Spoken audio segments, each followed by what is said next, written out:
Avec Marketing School, vous allez pouvoir vous former au marketing en accéléré et enfin déconstruire, démystifier tous ces termes du jargon qui font du marketing une science obscure et parfois fantasque. Bienvenue dans ce nouvel épisode du Glossaire. Aujourd'hui, on s'attaque à un mot barbare et détesté des marketeurs, le churn. Le mot churn, c'est un incontournable si vous travaillez en start-up. Mais d'où vient ce mot étrange ? Eh bien, churn vient de l'anglais et signifie littéralement agiter vigoureusement. En revanche, en français, on utilise souvent le terme attrition pour désigner le même phénomène. Le churn, c'est quoi ?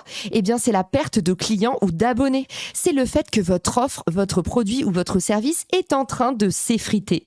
Ce terme est couramment utilisé dans les entreprises de télécommunications, les banques ou l'industrie du logiciel. En gros, le churn va mesurer la durée moyenne d'un abonnement à une offre ou un service.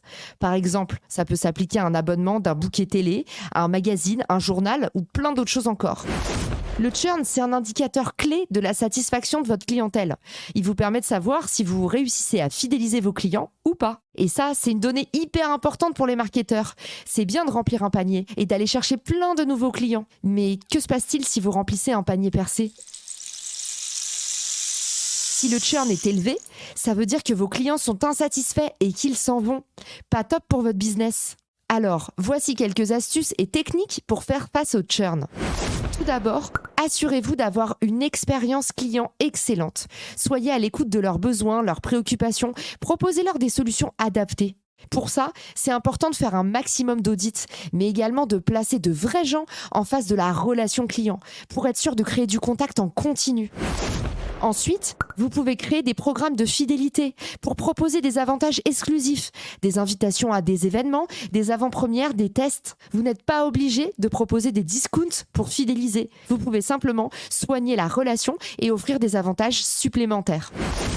Enfin, dernière technique et non des moindres, gardez un œil en permanence sur le churn rate, c'est-à-dire le taux de départ sur votre produit et service, pour pouvoir analyser les raisons qui poussent les clients à partir.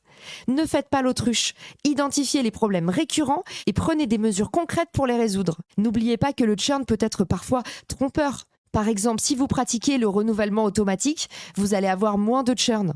Pour autant, est-ce que vos clients sont vraiment satisfaits de votre service ? Pas forcément.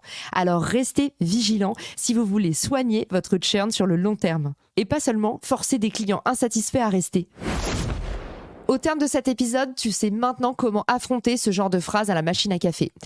Mais oui, il paraît que Jean-Louis a fait réduire son taux de churn de 30%.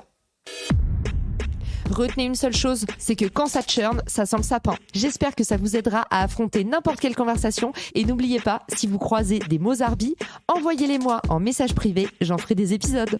Ciao !